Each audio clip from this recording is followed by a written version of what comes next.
Hey guys, what's up? Welcome to another Lab podcast. We are here today with Seth, Kel, and me, Cody. What is up, guys? How's it going? Oh, not too shabby. I just got home from the gym literally 20 minutes ago. Yes. So I was cutting it close. How are y'all? Good. What'd you Good. hit today? Upper body. Hell yeah. That's a good day. It is a good day, but I'm having a little bit of shoulder issues, so it is shitty. I went rock climbing on Thursday and I was getting frustrated with a route, and I just did a one arm pull up to make it happen, which is not what you're supposed to do in rock climbing. But yeah, so my shoulder's been a little tweaked since then. That's no good. Well, hopefully it doesn't develop into something, but shoot me a text/email and I will help you out with further details. Yes. It was part of my check-in that I couldn't get to send today. Okay, so I'll see it. We'll discuss later. Yeah. But yeah, the weekend is rolling, and for us 9-to-5ers out here, that's been nice. It's going to be a chill, fun weekend, and had a good week.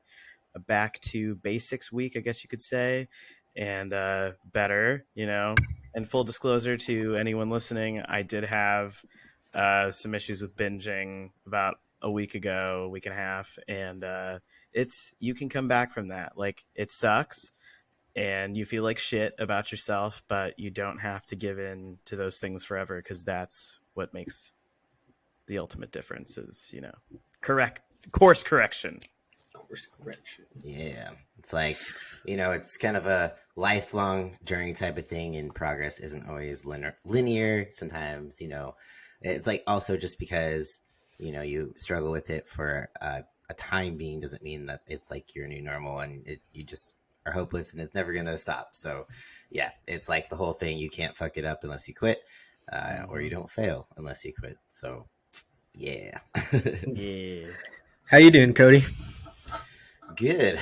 Just kind of getting back in the swing of things still. I feel like I've just been my brain is just trying to catch up and all over the place. So other than that, though, can't complain. Nothing too exciting or new to really talk about, I guess. It's just the same old. I'm glad to be back into my training routine. Pretty close to being back to where I was with the food, so that is good. I think I get in my head a little bit because I'm planning to compete, in November, and I was already kind of feeling like I wasn't making as much progress as I was wanting to, and then I had the hospital setback, and then now I'm just kind of should I still compete, or should I give it another 6 months, or so it's kind of one of those wait and see type of things. It's I'm probably, just getting into my head, and then, the final decision will come July when prep is supposed to start. So I'm just going to kind of listen to whatever my coach thinks is best. If he thinks that I should still do it and that I'm ready, then cool, let's do it. If he's thinking, it might not be the best use of my time, building wise, then I'll probably pick a show further out. But that's kind of just my life right now. Did your weight bounce back up like I thought it would? Yeah, I haven't hit 160 yet, but I'm between 158, 159 at the moment. So getting closer, considering, I fell down to 152. So, it's getting up there. It's weird how sometimes you're damn, you can put the weight on so much faster than you can lose it. But in this case, I lost it so much faster than I could put it back on. So it's just weird being on that other side of the spectrum. And, there's always those people that are oh, shut up. It's that I don't want to hear about it, and it's just well, the struggle is real for everybody. Just because the situation's different doesn't mean it's easier. So, don't hate me for having struggles getting the weight back. Yeah. Well, I think you're looking pretty full, so... Yeah, that picture of your pump from yesterday was baller, dude. I finally have gotten into a point where I'm getting pumps again, because I feel like I was probably so depleted, because when you're not eating anything, all the glycogen in your muscles is just gone. I felt so flat and small.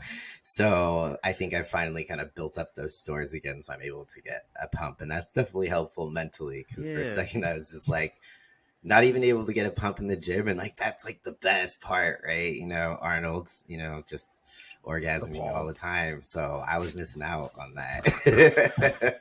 Yeah. If no one has seen that movie, please watch it. Yeah, he's not just pulling that out of his ass. He really did. No, Pumping Iron. Please watch that if you do not. Mandatory. So I don't sound insane. Oh shit. Yeah. But so what are we we're having a little bit of a discussion pre-recording about coffee. And so I want to make judgments among all of you on how you take your coffee. Go. Cody, you go first. Okay, so you know, ultimately I am a number one fan of French press coffee. Like, that is my favorite. I used to make that way every morning. Currently, I do drip coffee just because it's quicker and less of a hassle. But I use nut pods, creamer, toasted marshmallow with the coffee every morning.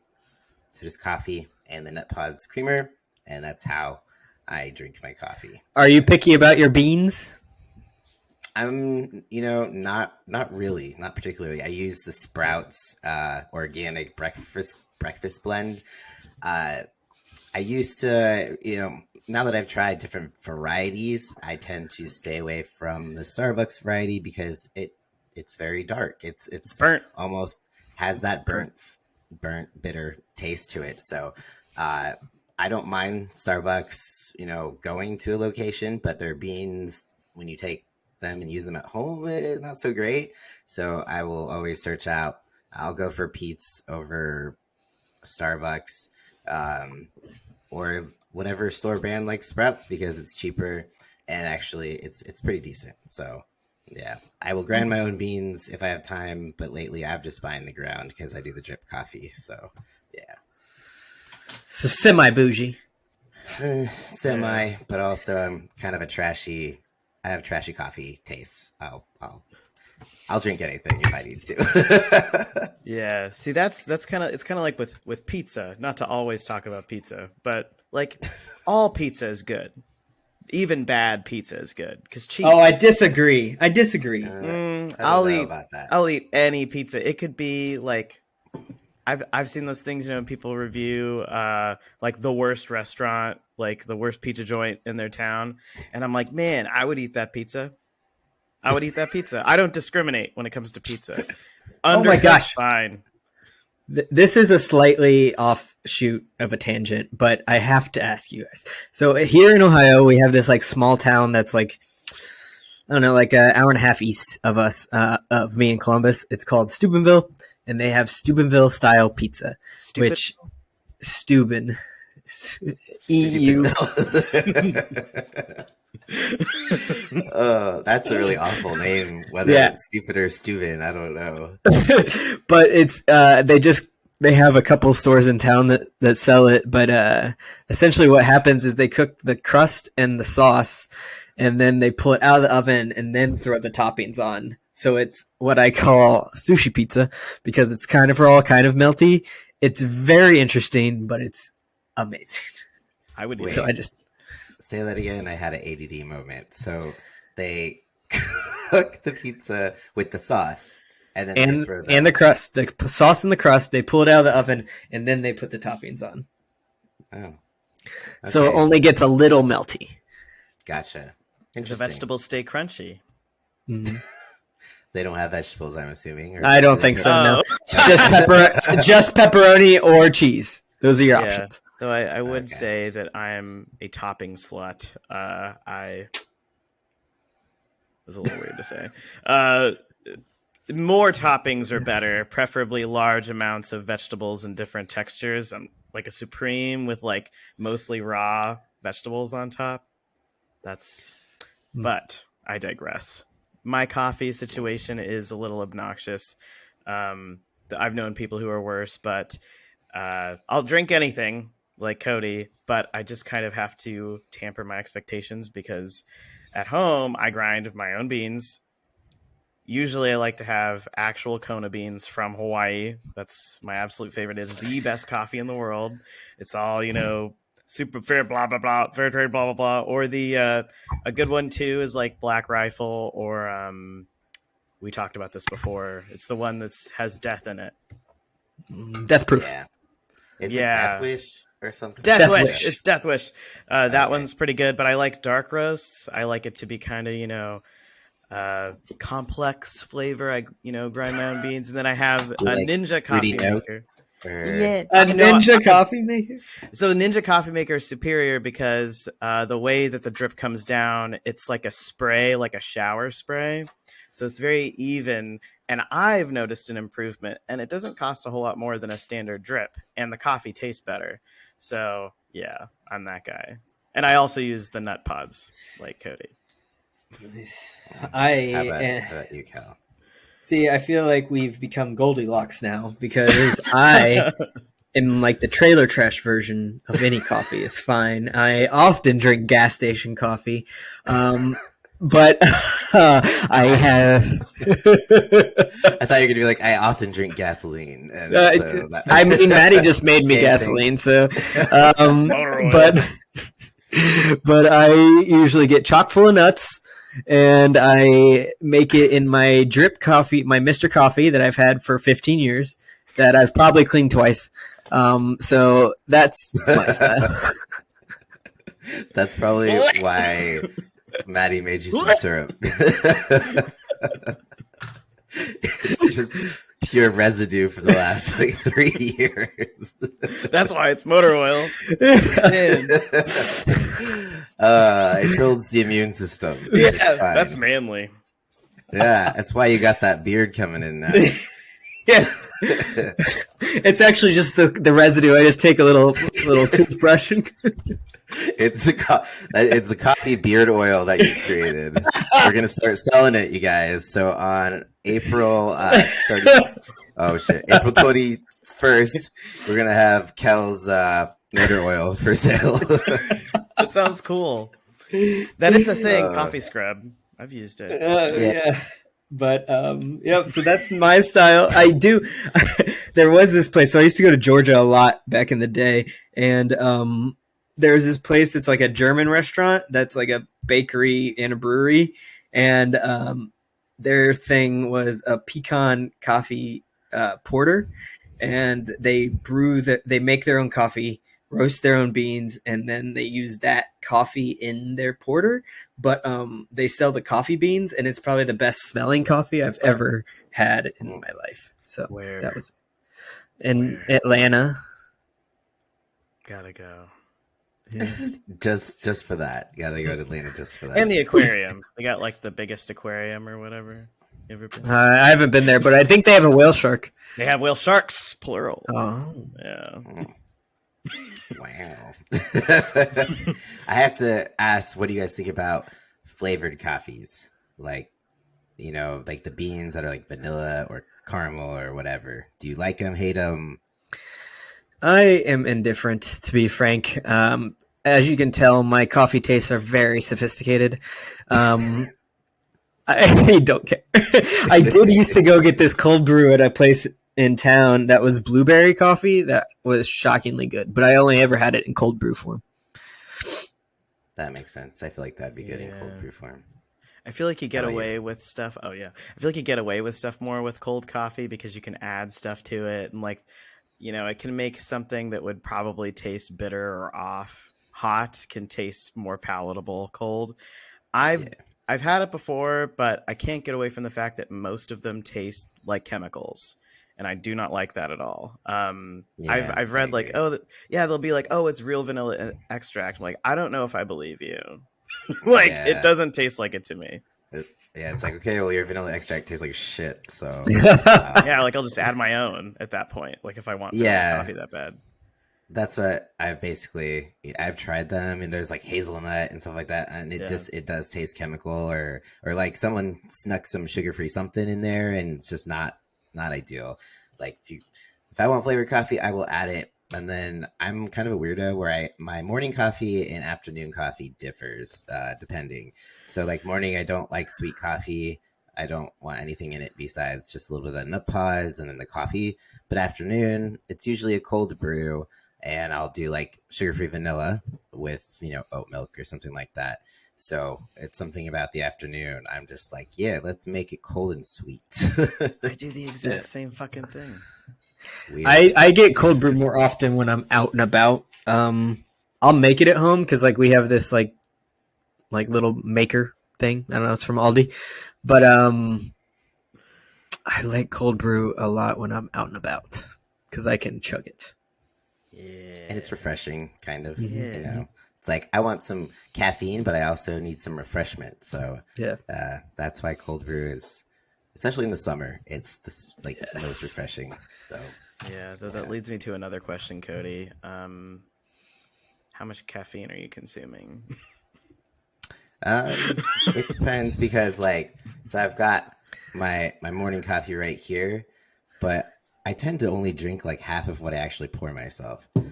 Des can vouch for that. I just get distracted or it gets cold and then I leave it. And then I'll have pre-workout,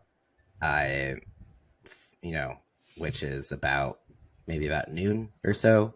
And then sometimes I will have afternoon coffee. Sometimes I don't. Depends if I have check-ins or if it's a long day, then I will, like yesterday. But yeah, that's about it. Yeah, I'm pretty bad. It was yesterday. I had morning coffee, but I accidentally made too much, which, oh no, so I drank it all. And then later, I was drinking Diet Coke like throughout the day, like an asshole. And then it was time for the gym, and I realized later that I had double scooped instead of putting half the Ghost and half the... So I was there, and I just felt like an absolute monster. Don't do that. Sleep? I did. But I actually slept too much. I was telling Kel, like I woke up at like 10 this morning, like, oh, and I remember my alarm going off. I have like that, Apple alarm where it's like gentle or something. Oh, yeah, the sleep one. Yeah, mine's set to like birds or something. I was like, shut the fuck up, you fucking parakeet. Yeah, you got to get the one that's like non-consensual, ass penetration. So that one will really wake you up. It's real loud. I have like the loudest fucking ring, and I still subconsciously turn it off, like snooze before I wake the fuck up. And it's like 2 hours later, I'm like, I don't even remember snoozing. So I also have a regular alarm clock that vibrates that I have thrown on the floor currently. Maddie has one of those like sunlight ones, so it like gets brighter and brighter as it goes, and I get very annoyed by it. But I'm like a one snooze type of guy. Like I wake up within 15 minutes of my alarm almost always. It's obnoxious, but yeah, the sunlight makes me want to. Her sun lamp makes me want to shove it out the window. So get out in the sun. But yeah, Cody, before I forget, yes, your alarm is loud, and you hit it snooze forever. I do, because it woke me up the first time, and I was like, because it is like like how you described, it's anal, and I was like, oh, he's hitting it again. Well, I'm awake. Yep, that's my alarm. Yeah. So, should we dive into the topic? 20 minutes in. 20 minutes in, and no one's listening anyways. So yeah, folks, anyone's listening, we do plan on discussing an actual topic that might be of value to you, and that is nutrition tips, myths, and what was the other? Oh, how to not make your food taste like shit. So making healthy food palatable, making healthy food your norm, because healthy food doesn't have to taste healthy. I think a lot of times people are always like not adding salt or, doing like, they think that for your food to be healthy, there should be no spices, there should be no taste, no salt, no nothing. It's like, no wonder you fucking hate eating healthy. Like that sounds awful. I wouldn't eat healthy either if that's what I thought it had to be. So yeah. Let's discuss. Just go ahead, Kel. I am not a cook by any means, so I wouldn't say that my food tastes good. I would say it tastes like it'll sustain me. But I was one of those people back in the day. I don't know if you remember this, Cody, but I always thought salt was bad for you. So I didn't salt anything ever. And I had so many issues because of that, because I was told once a million years ago that I shouldn't salt things or that salt will make you fat. And yeah, it really stuck with me. And then Cody's like, do you salt things? And I'm like, no. And he's like, why? Do you remember that? I do during prep, right? Yes. That's when it comes up. Like a shit ton of water too, so it's like you're gonna need that salt, dude. Dude, were you just a walking cramp? No, but I would get like really lightheaded and like almost pass out like pretty frequently because my blood pressure would drop like crazy. So like I used to pass out a lot, and it was because I wasn't doing any salt. Dude, the exact same fucking thing happened to me on prep, and Cody also was like, are you consuming salt? I'm like, the American Heart Association says to limit your salt intake. He's like, well, yeah, fucker, but you're not eating a cheeseburger, you're eating lettuce. So you need to consume the NA, you know? Mm-hmm. Yeah. Yep. I think that was a thing in the 90s, though, is that like they really pushed like no salt or low salt. Do. And I guess that does work if you are eating like super unhealthy. But when you're eating pretty healthy already and you're not feeling good, it might be because you're not doing any salt. I honestly think they could replace the low sodium shit with less processed food, because that is where all that high sodium food comes from. So people don't understand that salting your own home cooked food that is not, highly processed is going to still be way less sodium than if you go through a drive-through and just get a regular, cheeseburger, fries. That has so much sodium, not just the added salt that they use to put in the fries, but as a preservative. So like their burger patties have a shit ton of sodium. Their fries have a shit ton of sodium. The actual buns have sodium in them, because it's all needing to be preserved and not go bad. So it's just like more and more salt in comparison to when you're at home. Like the food's more fresh. It's not something that already has all this sodium like built into it. So it's people freak out about salting their own food, but then they wonder why their food tastes like shit and they just want to go eat out. It's like, salt your fucking food and you won't need to go eat out at restaurants, because it'll taste potentially even better when you get home than when you eat out at a restaurant. And add fats. Yeah, because like the secret to restaurant food, let me tell you guys, it's like 3 ingredients: butter and salt, and then, spices, pepper, whatever they like to add into it. But butter and salt are like the main thing that makes all restaurant food taste the way it does if it's, a good restaurant. So if your mashed potatoes at a restaurant taste amazing, guess what? It's mostly butter and salt and a lot of whole cream. So, that's, it's the secret to everything in the restaurant world. Yeah, I don't know. So we covered salt. That's one nutrition myth. One nutrition myth for sure. I think another one that I think most people get thrown off by is snacks. So I think we can let Cody rant for a second on what a snack is. So snacks, people think of snack foods, right? Chips, whatever you can quickly grab on the go, even things like granola bars and protein bars and stuff like that. So people always ask me, what's a high protein snack food? And I am like, it's a smaller version of a meal you probably ate earlier in the day. There's no reason that we need to eat snack foods if we want a snack. It's just a mini meal, essentially. So it's not saying, oh, you can't eat or snack. It's just like, don't reach for snack foods unless you want to eat a bunch, like go up in calories and not really be that satisfied. So that's why I always say snack foods are a social construct, because we only tend to do them in social settings. You go to a barbecue, you go to the Super Bowl, you got chips, you got pretzels, you got, I don't know, whatever else you take to the Super Bowl. But all these things are things we do kind of in a socially constructed way. We think snack food, but you don't have to think that. It's like a smaller version of a meal that you probably had 2 hours earlier. That is an appropriate snack. Okay, sorry, I'm done. I think one that I kind of I like to dispel a lot is what meal prepping is, because I think some people get really overwhelmed when they think about meal prepping. And that is like, because I think they picture like pre-weighing out every meal and putting it together in a way that like all you're doing is essentially having a TV dinner that you warm up that's healthy. And that is one version of meal prepping, but it doesn't also have to be that thorough.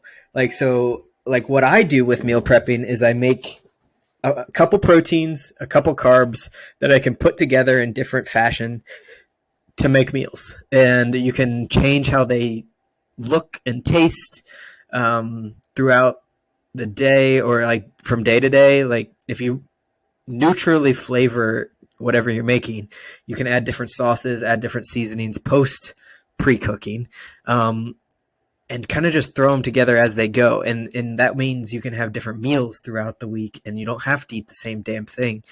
And it doesn't have to get super boring. You can use a lot of the same ingredients like chicken and rice and potatoes and fish or whatever you're cooking, and you can put those together in different ways, because let's be honest, tacos, pasta, pizza, even, it's all the same ingredients, just in different combinations, right? So I think if you stop narrowing your view on meal prepping, it gets a lot less cumbersome. Yep. That's my rant. And to tack onto that, like I think people really underestimate the power of just meal planning. Speaking as a younger millennial, a big part of why I was able and how I was able to put on so much weight in my early 20s was simply not planning. And therefore I was planning to fail, because it'd be like, my God, what am I going to have for dinner tonight when I'm already hungry? You already know what the answer is. It's Carl's Jr. So what I typically do, say for instance, for my wife, she doesn't eat my food all the time. She does pretty frequently these days, but I do like to make her something that she likes. She likes, like tofu type things, and like more fish than I eat, different kinds of grains. So anyway, I'll make like a list of things that I need to get from the store delivered to me via Instacart, to create her meals for the week so that she has alternatives. But, if she didn't have me, she'd probably be up in that Wendy's drive-thru. I'm sorry I exposed you like that. I know she's listening. She's like, Seth, can I come on as a guest? I need to she's gonna plan defend myself. Be like, but anyway, that even before I was on a meal plan, and just getting my footing in wellness and fitness, etc., it was a lot of just having a handful of things that I know how to make, that I like, that I can just buy a bunch of during, at the beginning of the week when I'm doing my planning, and just have it like ready to be made. It doesn't have to be made then, but just, the ingredients are all there. Cause I think that's where people fall short. They're like, well, I don't have the stuff for that, and I'm already hungry. So make a plan.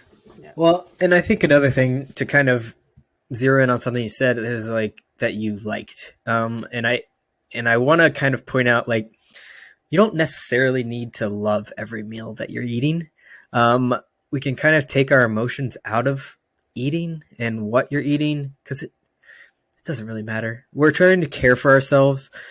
If the food that you're eating is the highlight of your day, week, life, that might be an issue that you might want to talk to someone about. And I'm not trying to shit on you in any way, but that is a little bit of a toxic relationship, if you ask me.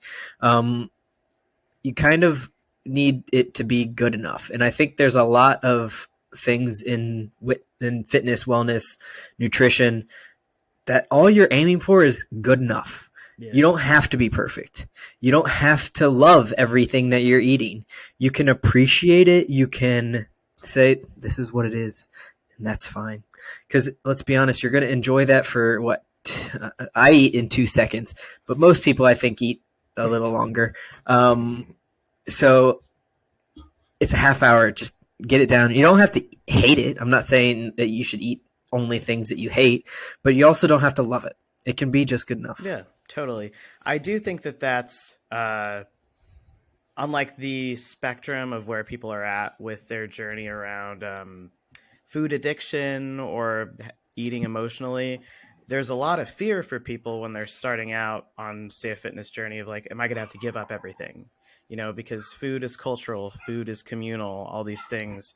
And, you know, as you know, we all follow a bodybuilding style of eating because we're trying to compete. And at this point in my life, I don't, on a daily basis, I mean, obviously I have slip ups because, you know, I do have issues with it. But consistently just eating what I'm supposed to eat and not having an issue with it and liking it because of the way it makes me feel, right? Um, Earlier in my journey, I really focused on amassing, maybe, you know, like I was saying, like a few different meals that were palatable to me and were like replacements for foods that I, you know, used as a crutch, like, you know, like a lavash bread pizza with fat-free cheese and like turkey pepperoni. Like that was a go-to for a long time, but it's like a gradual divorcing, at least for me, because every other time I tried to just be like, okay, this is just fuel, it would fuck me up in that journey of going off. Because if you go from being like a binge eater, you know, someone who like the highlight of their day is the food they're consuming, to then being like, okay, it's just fuel, like you will not get there in a day. Like it took me a really long time. But you're absolutely right. Food is fuel, and that should be the ultimate goal. But I do think it's good to baby step your way there, I think, for most people. Absolutely. Absolutely. Yeah. And like, as someone who, you know, I'm kind of in the middle. It's where, you know, I went to culinary school. I love food. I enjoy food. You know, I have a hard time eating something I don't like, for sure. I think it's just kind of those moments where, you know, I agree in the term that like you don't have to absolutely love and enjoy everything you eat every time, because there's going to be those moments where you prep something and then you reheated it and it's not great, but it's the better option. Other than like, if you don't have any other option besides ordering out, best option is to have a mediocre meal and then hope, you know, the next one's going to be a better tasting one for you. You get to eat multiple times a day, so one meal shouldn't make or break, you know, your whole entire day. There might be one meal there that wasn't so delicious, and that's going to be okay. But also, you know, your taste buds also do change over time, so I think that's also part of, you know, at first, when you're used to those really palatable foods, everything is going to taste a little off, a little flavorless. You know, it's kind of like when you don't eat refined sugar, say for 30 days, and then you have a piece of fruit or something, it tastes so sweet to you because your taste buds essentially got a reset. So there will be kind of a transitional period too, after kind of taking down the processed foods, where, you know, you're still going to be craving what you used to be eating because you're like, I need that. That's like your emotional safety blanket, it's your coping mechanism. So it's about, you know, taking the time to also, you know, coming up with other coping mechanisms, some substitutes that, you know, might kind of be familiar with old foods you used to enjoy. But, you know, everyone's different. So it just depends what you find works for you. There's always, I feel like, going to be a struggle with emotional eating. And it's like, even as someone who struggles putting on, you know, weight now, that's not to say I still don't emotionally eat or want to, you know. It's like, my thing is, okay, I still struggle with putting on weight, but that doesn't mean I don't want to eat all the crumbled cookies every single week they come out. So it's just another way of being like, yeah, everyone's different and everyone has their struggles and does their emotionally eating and coping in different ways. I do kind of see it as like almost, and I really don't think this is an exaggeration, it is an addiction, similar to alcoholism, except you can't swear off food. So if that's something that you leaned on, I kind of see myself as an addict now, you know, because I spent so much of my life addicted to food, even though, you know, the majority of the time it does not control my life these days. It's always going to be there. That's kind of the conclusion that you have to tame the beast, so to speak. Yeah. Absolutely. Sorry. Go ahead. I was just thinking how it's always like, I always wonder, you know, I go back and forth sometimes myself, you know, what the best approach might be for someone who's struggling with food addiction, because it's I feel like it's like the worst one. You Absolutely. know, It because sucks. you always have to eat. But there's this thing in my brain that goes sometimes where it's like, if you think about the foods that are hard to stop eating, what foods are those? It's never just chicken breast and rice or chicken and broccoli. You know, like those foods are not the Apples. foods. Yeah. So I think that there is addiction properties, but not necessarily when it comes to whole foods. It's more like No. the process, the ultra processed foods. So we can't ever stop eating, but we do actually have a choice of what we eat and what we can stop eating. So if we stop eating the processed foods, that's going to definitely be something that's not going to be feeding that food addiction, right? So sometimes in my brain, I'm like, but why don't we ever promote staying away from processed foods? You know, in the same way that we wouldn't give someone like a little bit of heroin and be like, moderation, guys, don't worry about it. You know, you can't do that. So when it comes to food addicts, why do we promote moderation? Because we don't want to be extreme. But what is extreme? Like, this is human food. This is health. So like, we're so extreme about balance to where we're okay to sacrifice some of our health in order to fulfill some of our wants, you know, like these cravings. So what's the difference between giving someone a little heroin and giving someone a little bit of a Snickers bar? I don't know. Yeah, and speaking as someone with that problem, I don't have an answer because I found that if I forbid food completely like a type, I just feed that feeling of denying myself. So typically what I focus on now is how food makes me feel, right? And like you, I love the pink sugar cookie from Crumble. I could eat that shit every day. How I stop myself from doing that is remembering how I feel after I ate the pink sugar cookie from Crumble. Because I never feel good after. Anytime I've given in to an urge to binge in my life, I've never felt good after. So typically, if I'm in a good place mentally, otherwise, I can kind of pump the brakes on it and be like, hey, you'll feel like shit in about 15 minutes. You might even hate yourself. So it's like better to avoid all of that. And yeah, it really isn't like a cut and dry thing. It depends on where you're at. So if you are genuinely, this has been a problem for you your entire life, I feel like you can't really tiptoe around it, but just focus on how food makes you feel. And you know, Yeah, I also like to kind of categorize things. So, it helps me in my head, and I've definitely struggled with like food in the past and it being like a source of comfort. But the way I kind of think about it is kind of like something Cody said. You eat a bunch of times during the day. You eat a bunch of times forever.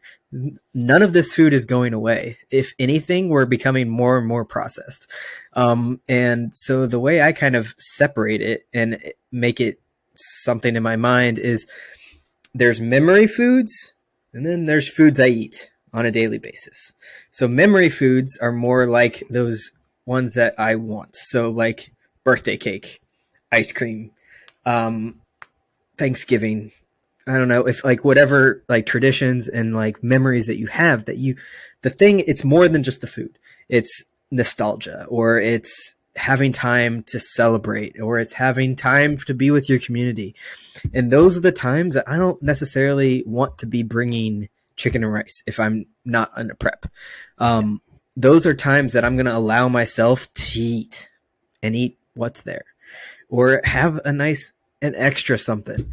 Like at the movie theaters, I always make sure I get a Diet Dr. Pepper because it's my favorite. And it's like my movie drink, or like it's going out to me. And so that's kind of how I separate it in my head. And it's like, I don't need to celebrate 10:30 on a Monday. There's no need. Why am I trying to make a big deal out of it? It doesn't matter. It doesn't matter what I eat. So that's the kind of times that I'm just going to eat what I'm supposed to, because one, it's easier. Two, why do I need to have something special? It's not a special moment to care about. That's how I kind of think about it in my head. Oh yeah, totally. It's kind of like there's times where emotional eating is like it's like we're using all the words we just like tore apart, but like emotional eating in moderation, in circumstances that it makes sense, and it's not your usual pattern of behavior. Like, like you were saying, your birthday or a holiday, or, something, and you're not going overboard, because there's a huge difference between going to a party and having a couple slices of pizza versus ordering an entire pizza yourself at 10 p.m. and consuming the entire thing. Those are very different behaviors. So that's where it goes back to, I know both of you have talked about it many times, is food is not inherently bad. It is fuel. Some is more calorie dense. Ultimately, there's foods you probably don't want to eat all the time, and there's foods that you could eat all the time, but it's how you act around that food, what it's doing for you psychologically. So if you're like basically getting off on that pizza, that's probably a problem, like that's different from being like, oh yeah, I went out with my friends and I had a couple of slices, totally different behavior. Absolutely. Yeah. I think it gets a little fishy when you're alone and you're eating a lot when you're alone. That's Binging. When you fall into that cycle. And like, that's where the addiction lies. That's where the toxicity lies. So it's like, if you're able to just, have a piece out in public with your friends and there's no like weird feelings attached, you're not able to get into that blackout mode where you're just sitting there with your pizza like, I should stop, and then you don't, then I think that might be one of the biggest factors in like how to be successful, and just being like, if I'm gonna eat what I'm craving, then I'm gonna disrupt the cycle and I'm gonna go out and eat it in public, or ask someone to go with me so that I can't just keep going. Absolutely. Do we have any more myths that we wanted to bust? Oh, yes. Carbs are good. Your brain wants the glucose. Glucose is your body's preferred method of fueling itself. Ketosis, whatever, unless you're having seizures and your doctor put you on it. I don't care if you're losing weight on it. We don't know what it'll do to your heart long term consuming that amount of saturated fat. I know everybody likes to point at it like, oh, but if it's animal, it's not, it's unprocessed, blah blah blah. I'm watching people eat, a pound of ground beef for every meal. I'm like, I'll see you in 50 years, or maybe I won't. You know what I fucking mean? Like, it bothers me, and people sell it as like, well, it's clean, it's this and that, and like, you will not be able to convince me that just eating straight up red meat only and like no fiber is good for somebody. I think that's carnivore though. So yeah, you're getting you're getting your fads confused. Yeah, we gotta carnivore. Carnivore is like an offshoot. Yeah, carnivore is like the most extreme. It's like veganism for meat people. Anyways, veganism for hunters. Yeah. So it's like keto. Basically, the basis is like you can still lose weight while eating carbs. You don't have to go keto. And I do think, there are certain circumstances where keto can be appropriate. But that being said, it's not like a one-size-fits-all thing. You have to have, there's studies that show that it is effective for certain medical issues, whether it's an autoimmune issue or, seizure issue like you mentioned. So there are, little things where it could come in handy, but I wouldn't say forever. Usually there are kind of temporary, it's like a therapeutic diet temporarily for most cases, but it's not something that is like the one way to lose weight that's just going to be a miracle. Initially, you will drop a good amount of weight because when you're not eating those carbs, you're not filling up your muscles with glycogen. So therefore, you're just depleting yourself. So you're losing a lot of water, possibly losing fat if you are in a deficit. So like that's where the biggest appeal comes, is people think it works quickly, but it's like they're just looking at scale weight, not your body composition. So that's where it's a little trickery. Yeah, I mean, I've seen, in my personal life, and I know they exist, but I have yet to personally know someone who did keto, quote, and didn't just end up heavier than before once it was all said and done. Because if you have, again, and it goes back to the food issues, if you have issues with food and you're looking for a quick fix, pump the brakes. Go for a slower approach, because I would have those times, I remember being tempted by keto, being like reading those things, and it's a guy infomercial thing, like he's got butter in front of him and like broccoli and like fish and steak. I'm like, I like those things. And he's like, do you want to be sexy? I'm like, yes, I do. Like, well, if you eat like this for 3 days, every modeling agency on the West Coast is going to sign you. Like, I'm doing this. And then 48 hours later, I'm like, if I don't have bread soon, because you feel like shit. I mean, I don't know. Yeah. At first, strong opinions, because your body takes a second to switch over from like pulling energy from your muscle glycogen. So you have to go switch over into ketosis, which I've heard I've not had to deal with personally, not that I know of at least. It's a bit of like a carb flu, essentially. It's like hitting the wall, when you run a marathon and your body has to start switching. When you run out of glycogen, you hit the wall because your body's turning over and starting to take energy from fat. But that's a little bit of a more complicated process. So you have this time where you kind of feel like shit until your body switches over. So, but yeah, I just don't have a desire. If I at one point needed to, due to, blood sugar issues, of course I totally would. But it's just not something that it's like, yeah, everyone should do this. Yeah. No, and I just don't like anything that eliminates everything. And I know we mentioned that before, like moderation. But there's no need to take out a whole group of food. I mean, this is talking to someone who was a vegetarian for a very long time, but I didn't eliminate an entire food group. Well, kind of, but just protein. Well, I had protein. I used to bake those seitan loaves every single week. Yeah, it was very cute of you. It was so much. I had to eat so much of it, and it looked so weird, but I did it. I mean, it worked. It wasn't the easiest, but How was your poop? I had to bring up poop. It was good until the end of prep. Oh. I, knock on wood, have never been someone who has severe issues, really. Knock on wood real hard. So, now I fucked myself, and I'll be in the hospital next. Oh, I hope not. I can't afford it right now. I hope not. No, me either. It's awful. I'm so scared. Fucking medical bills. I know. Anyways, so yeah, no, that's what it's hard. I feel so bad because it's confusing because it's like I don't like anything that eliminates food groups, but is processed food a food group? Like No. We're not eliminating any foods, even if you eliminate processed food. So I hate to be extreme, but I kind of fucking am. Like, I feel like that's such a solution to things. Like, because the more processed foods we brought into our diet, the more unhealthy we all got, the harder times we had staying, in normal weight ranges.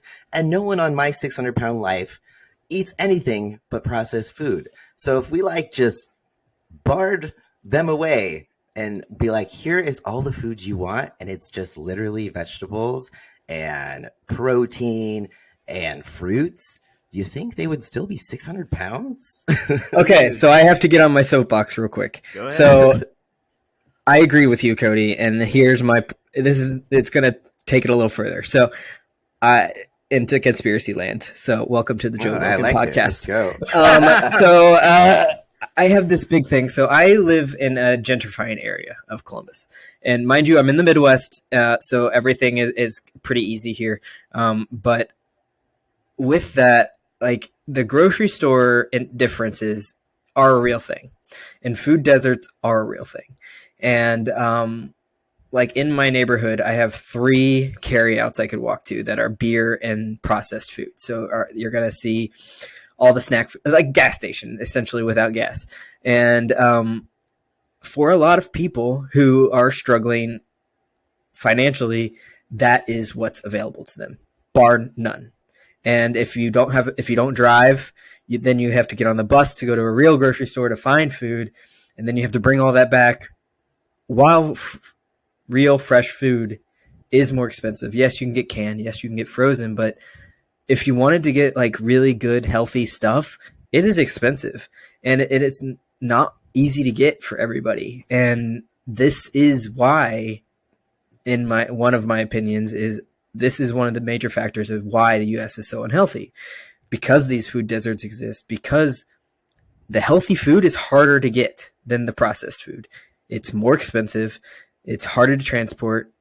And it just sucks. And if you go to the grocery store in my neighborhood versus going to the next closest grocery store, which is in a fancy neighborhood, the store out layouts are different. Like you walk in and it's fresh in the fancy neighborhoods, and you're pushing the healthy food, you're pushing the produce, you're pushing the meats. If you walk into the grocery store that's closest to me, you're pushing Hugs juice, you're pushing hot fries, you're like the heavily processed, really shitty food that has absolutely no nutrition value. And that's the real, I think, one of the major issues in the obesity problem in the US is that these things are there's so much more of a barrier to healthy food. Yeah. So that's my rant. No, and then you have... And it's on purpose because that stuff makes you sick. That keeps you sick. And you can't do shit when you're sick or unhealthy. You can't. That being said, though, I mean, with the amount of... Have you ever watched My 600-Pound Life? With the amount of processed food they're putting down, that has to be really fucking expensive. So, some people, it's a choice. I feel like no matter what. Some people, it's, food desert situation. Don't know anything else besides what they were, brought into. And that's kind of their culture, essentially, is processed food. And that's what's available. And that is what is cheaper. I do agree that is definitely a big issue because it makes it easier for like people it's easier to get unhealthy food than it is to get healthy food. Expense wise, location wise, depending where you're at. But I think too, because it's so widely available, we have so many options that is also part of the problem. But at a certain point, everything is expensive when you're eating it in large amounts. Yeah, it is. And I do think it makes it more difficult because like if you, for example, like, so we had fresh food on holidays. Other than that, we ate TV dinners or whatever we found or drive-thrus. And like, so I didn't know how to cook until I was older, and we'll be honest, it's rudimentary still. And I know that is an excuse, but it's also makes it a lot fucking harder to figure out how to eat, to figure out how to feed yourself, to figure out how to cook the healthy food. Like I didn't know what a Brussels sprout was until after college. Like I just never had one. I didn't know how to and it was like that with a lot of vegetables that I'd never had. So I'm like, I don't know if I like this, but I know I like these deep fried green beans, so maybe I'll have that. It just makes it more difficult. Is it an excuse? No. Is it a choice to an extent? Yes. But I do think it's very nuanced, for sure. Yeah, and also the internet is very widely available these days. So if you need to learn something, I mean, you got kids these days learn how to do a bunch of shit. And I'm like, I don't even know how to do. So they can very much they can Google how to cook a chicken breast. Yeah, and to the people who are like, hey, we're all gonna die someday, the chances of you being a 95-year-old mama who's been smoking, chain smoking her entire life and eating sausage and just washing it down with Jack Daniels, it's probably not going to be you. She got very lucky, and good for her, but she's probably not going to be you. And then something you were saying too is, I find, and not to go way into this rabbit hole of like the conspiracy, Kel, but Walmart has created a solution to a problem that they helped create on purpose. I swear to God, because they have those new like neighborhood markets. They're the small Walmarts where they can go like anywhere, and they have fresh food. So it's like, okay, if they can solve that problem to some degree with food deserts while also giving people access to fresh food that's affordable, but it's still fucked up.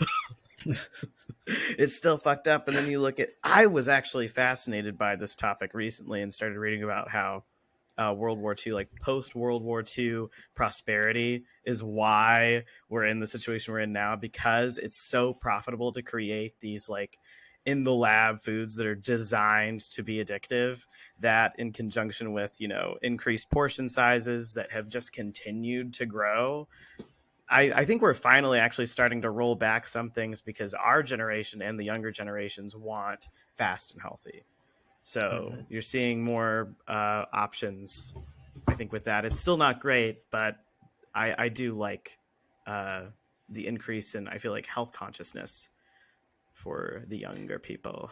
Yeah, and I think, we're not doing a whole lot of service to younger folks when we're getting rid of recess and PE and health education.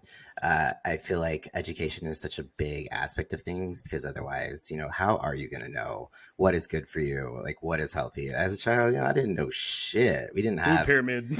yeah, we didn't even get taught Fucked up that, I food don't pyramid. think, until high school. So, I think education is probably like major foundationally what we maybe might be the best first step. And I know Jamie Oliver tried to do his thing back in the day, and that did not work very well. But it's just like, I think education, starting them young, learning how to take care of yourself, how to take care of your body, that could go a long way. So it's like, even if your food choices are not abundant, you can maybe make just a slightly better decision. Even if it's a canned vegetable, it's still a vegetable. It's got less Absolutely. calories than French fries. So it's like, you could have a bag of rice that could feed your whole family. It's pretty cheap. Whatever meat is the cheapest you could use, that's a much healthier option than getting something that's processed, even if it's like, just a cheap Chuck side roast. of beef or pork. Pork is pretty cheap. The lean, like, pork loin, you can get a pretty big pork loin for a good price. So it's kind of like, I think that educational aspect of it, just showing people it's okay, if you don't have all these fresh food options available, you could still work with what you do have. Doesn't matter if it's canned, doesn't matter if it's frozen, still put a meal together, and it's going to be a lot more beneficial than just saying fuck it. Yeah. Do you guys remember? So I have like nightmares still. I think about this book, but the U book that everybody got. I don't know. We got it when I was in puberty. It was like from the American Girl dolls, and it was about it was about like female changes, and I'm like, and I just remember everybody had that. What? I'm looking at it. No, go ahead. Sorry. Do you remember that? Did you have that? Now I fucking do. Yeah. I didn't get So it. it was a really big thing, like our generation. And I just remember I've seen TikToks of people like have it still. And I'm like, that's what we need for educational, for like nutritious food, like how to care for your body, as opposed to like, I feel like it was the boomers' way of like, I don't want to talk about puberty. Here's this book, figure it out. And I feel like that's what we need, is a campaign for how to take care of yourself, but like as a human. Yeah, and it Yeah. could be geared towards adults too, because sorry, Cody, were you gonna say something? No, I think you're going on the same page. It's like, they kind of have to live by example. Yeah. Yes, that, and I was also going to say that I think things are getting better on the educational front. I saw some stuff, I guess it was for second graders, with the revised food pyramid and talking more about how to get those foods. But then I think the missing link is getting parents on board, because I basically taught my parents how to recycle. Because when I was a kindergartner, I went home and be like, Dad's ruining the place, throws the cans away. And then from here on, my dad is like an obsessive recycler. It's hilarious, just because I did that when I was 5 years old. So back to food, it's like, if kids go home, and assuming there's not some extenuating circumstance with finances, like we've been talking about for the last 20 minutes, if the kid's like, celery sounds interesting. I have a hard time picturing a kid being like, I'd rather have celery than mac and cheese, but that's where it starts, because kids didn't always eat ants on a log are delicious. They are, in fact. Yeah. So I think we gotta, the more generations that we start young with nutritional education, then it's going to better the next generation, because it does kind of start with the parents, because we tend to mirror what our parents do. I know I did for a very long time, and it wasn't until I had my own brain power to realize or learn that, maybe I as an athlete, I should try certain things to perform better, or like, my mom had cancer, how can I prevent that? I think that's where my whole obsession with health kind of started, because I was terrified of cancer after my mom got it. So when you start looking into how to prevent these things, or what could have caused it, your brain just kind of starts rolling. And then I was, kind of obsessed from there. But it's kind of like, that's where it all starts with the parents, and setting good examples for their kids, maybe not keeping all the choices of junk processed foods in the house. Make it a family event. If you're going to go out for ice cream, that sort of thing, make it a treat. And then your kids are going to know, moderation doesn't mean having all foods available to you at all times, and you're having to make those decisions like on a minute basis. I'm gonna have Oreos right now. No, I shouldn't have Oreos right now. Should I have this chocolate bar? No, like having like that's exhausting. Don't keep that in your house. Like give your brain a break. Yeah, and then you just got me on something, and if my mother is listening, no, I'm not blaming you. But like, I think if you look at parents, parents really need to accept responsibility for how they're feeding their kids, because if you talk to anybody with an eating disorder, particularly around like binging, look at how they were eating when they were children. Look at what was offered to them when they were children. Look what was offered to them when they were unhappy. And Yeah. you will find the origin. And that's not to say, because, parents are not perfect people. And a lot of times it really is just an innocent thing of wanting to, placate or soothe your kid in maybe a way that you were too, but you were hurting them. And I also think that back in our day, our parents didn't know what the fuck they were doing. Yeah. And I'm just going to go ahead and say that. Like, my mom did the best she could with the knowledge she had. And like at that point, my mom was like a 90s, 80s mom who had all those like diet shit handed to her, right? I think so. And so my mom was a heavy cigarette smoker until she like the mid 90s, like, or no, probably like 2000. And the way she kicked cigarettes was by replacing it with candy. Like, so every time she wanted a cigarette, she's like, well, I'm just going to have this candy instead. And then like she struggled with weight from then on, like bar none. And like she had the Slim Fast. And you guys remember that drug that they had? I think it was called Ally, that made you shit yourself if you went over the yeah. Like, what the fuck is that? Like that. And so like I don't want to like let them off the hook completely, but I also think it was pre-internet, so like everybody was like, what's in women's health is the Bible. Like, this is the only information we have. And so like, yes, I do think it caused a lot of issues with my relationship with food, but I honestly, like, she has a fucked up relationship with food. That's not necessarily her fault either. And it's exactly. And I think it's just about learning as much as you can and making informed decisions. So if you don't know what you're doing, if you don't know how to do this, find someone who does, or do your research to make it better. And I think you can criticize as well as call in at the same time. Because I know my mom now talks to my sister and I when she's trying to figure out what's going on. And my sister gets so frustrated because she's like, how does mom not know this? And I'm like, because she doesn't know. Like, so let's just try to tell her for the 80th time. And it gets exhausting, but it's, I don't know, it's kind of like paying it backwards almost. Yeah, it's a tricky thing. And just to, I realize I should have said this, but ultimately, when you're an adult, you are the one, regardless of what your parents did or didn't do, you've got to figure it out. You can't blame them for your problems, but it certainly is easier if you start out like when, like, my wife is a good example. She just eats intuitively. And I know I talk mad shit about like her eating cheeseburgers all the time, but she maintains her weight and has good blood work. And it's not in spite of that. It's because she's not actually doing that all the time. Like she's really just kind of, because her parents never pushed food on her. They just let her, like, they presented healthy options and she chose them herself. So, yeah. And then, I think that's huge. Yeah. Mm-hmm. Yeah. And then also how you, like, the dynamic and relationship you form with food with your kids. I think, Seth, you kind of already touched on this, where, are you giving them food to cheer them up? Are you using just food to celebrate? Are you using food to cope? Because I know, like, in my family, that was a big thing, like celebrating, food. Feeling sad, here's some food. It's been an hour since you ate. Do you want some food? So it's just like all of these situations kind of add up. So setting a good example could mean celebrating in ways outside of just food. Sometimes like birthdays, it's where it's appropriate, but just like, oh, you got an A on your report card, instead of like, hey, let's go get some ice cream. It's like, want to go to the park, or where do you want to go? You want to go to the zoo? Something that's not just always centered around food, because as an adult, that's what you do. You're like, oh, I got a promotion. time to celebrate with food. Just like absolutely everything in life, good or bad, food. So it's like, ugh. You just unlocked a memory. I don't know if it's a nationwide brand. Do you guys have Cheryl's Cookies? Do you know what that is?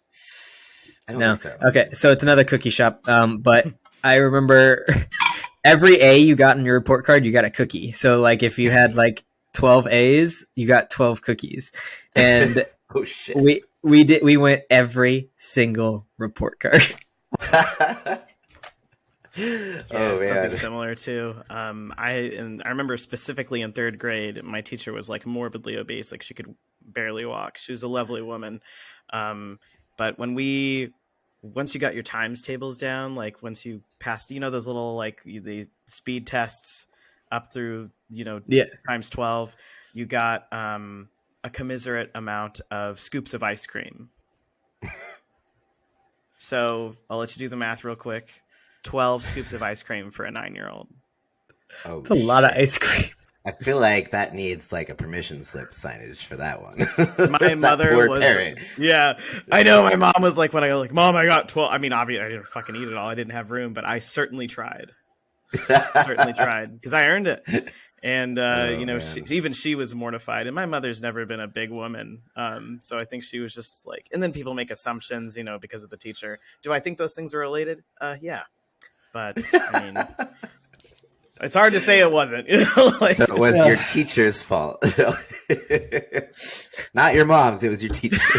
It was that one instance. That's where I was addicted to crack. She gave me that ice cream, and I couldn't get my fix. Got to put it in my veins now. Well, that's unfortunate. I think we just turned this into a whole podcast about food addiction. Yeah, I did not intend for that. That's okay. That's okay. Apparently, we needed to talk about it. We needed to get it off our chest. Yes. So, any other thoughts about food addiction before we wrap this up? I don't have anything.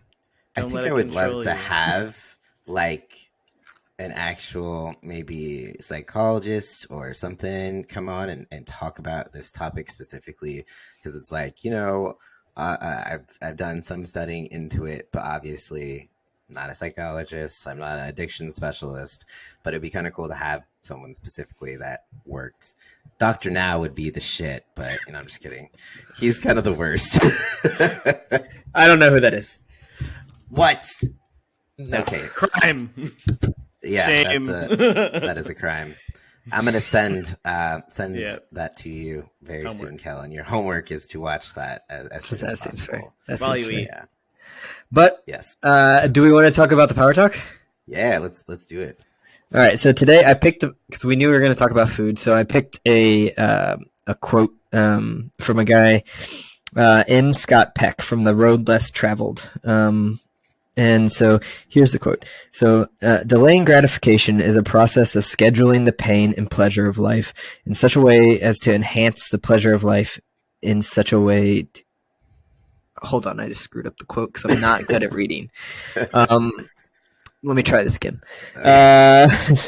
Delaying gratification is a process of scheduling the pain and pleasure in life in such a way to enhance the pleasure of life. Oh, I see where I made the mistake. To enhance the pleasure of life by meeting and experiencing pain first, and by getting it over with, and it's the only decent way to live. I really butchered that quote, but what I wanted to felt the pain from that was a delayed gratification. yeah, and it was just for me to get done reading. But I kind of just wanted to talk about how by scheduling the pain first and getting it over with, it's kind of a good way to think about how you're eating on a weekly basis. So we're delaying the gratification to happen afterwards because it's worth it. And it's just to make sure that you remember that these times when you really want like a treat, that if you just schedule it out, you can kind of put up with some things. Yeah. and I kind of just want this power talk to be over because it made it really painful. You did good. It was great, Cal. I tried really hard. The delivery felt extra good because it was so delayed. It's like, damn, I love delayed Jesus gratification. Christ! But yeah, also it tastes like 10 times better when So you much better. wait. That's why after prep, like food tastes so much better because you've not had it in so long. But yeah, it's like that same thing. Don't get caught up in the emotions in the moment for that short-term gratification. Think about that long-term, and so how much better it's going to be when you wait and you have it when you schedule it. That sort of thing. Like, I love it. It's the best. Well, plus I use it, so I'm a weirdo who likes to research what I'm gonna use, like my treat meal on and stuff like that. So like I have to like research where the best of Cookie and Columbus is, and like it amps it up for me. I don't know, and it's like the foreplay before the food, and so I'm like, I'm gonna research and find exactly what I want in everything, and then it makes it so much better. I don't know. It's what I do. It's very strange, but I'm into it. He's into foreplay, y'all. So food foreplay. All right. Well, I guess we could wrap it up there. Any last words? Anybody? No, I'm sorry about the power talk, everybody. I do have one thing. The gremlin doesn't have to win. When you have that urge to binge, it's a thoughtless one usually. Just picture a big red stop sign in your head and just pause and think about the consequences of your actions. There you go. It. Pause. Everyone, your homework is to pause this week. All right. We're going to pause for now, and we will see you again next week. Bye. Bye. Adios.